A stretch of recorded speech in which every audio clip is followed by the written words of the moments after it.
And he said, when she was beginning to lose her memory,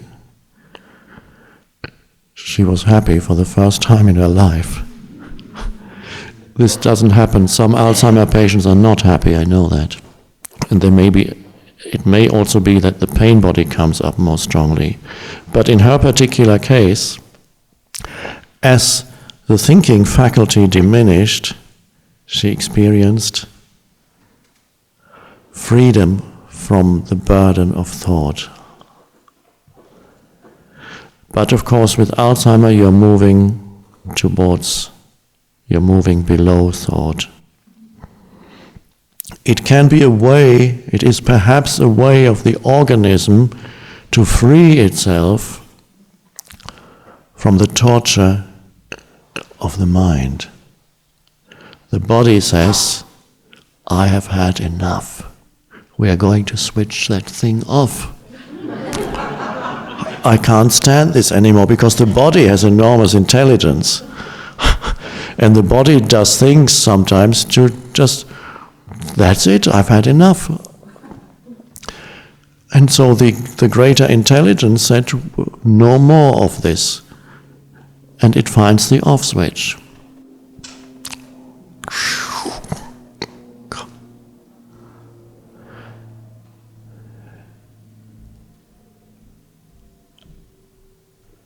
I have no scientific proof for this, but I would suggest that as you find inner stillness, it is less likely that this will happen to you, because you voluntarily step out of mind.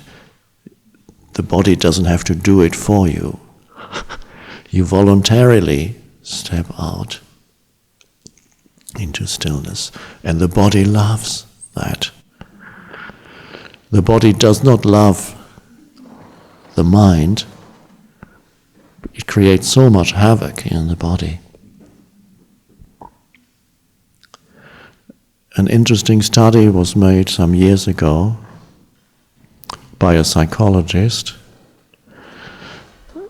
connected with Alzheimer's disease. Usually these things these days, the way they study them is on the level of brain chemistry and so on, because medicine, even psychology, is to a large extent addresses the material aspect, the physical aspect of illness. Even the mind is studied in that way. But a psychologist did a strange study. He went to there was a large convent somewhere in the States, and some of those nuns who lived all their life in that convent developed Alzheimer, a certain percentage, a normal percentage. And what he did, he studied the initial letters that each young nun wrote when they applied to be accepted in the convent. And he could predict, he could tell from the way not the writing, but the way in which the letters were written, with a great degree of accuracy, who would develop Alzheimer and who would not develop Alzheimer.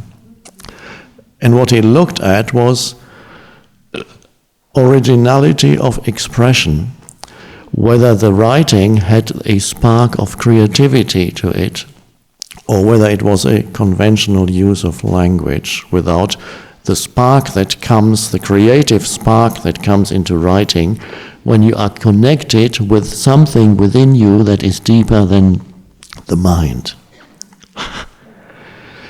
So those that had the creative spark in their writing did not develop Alzheimer. So I don't know whether he came to that conclusion that I drew from it, or whether he left it at that. So those who were already connected with, even perhaps in a small area of their lives, and perhaps only a tiny opening into the unconditioned consciousness that is beyond the conditioned mind,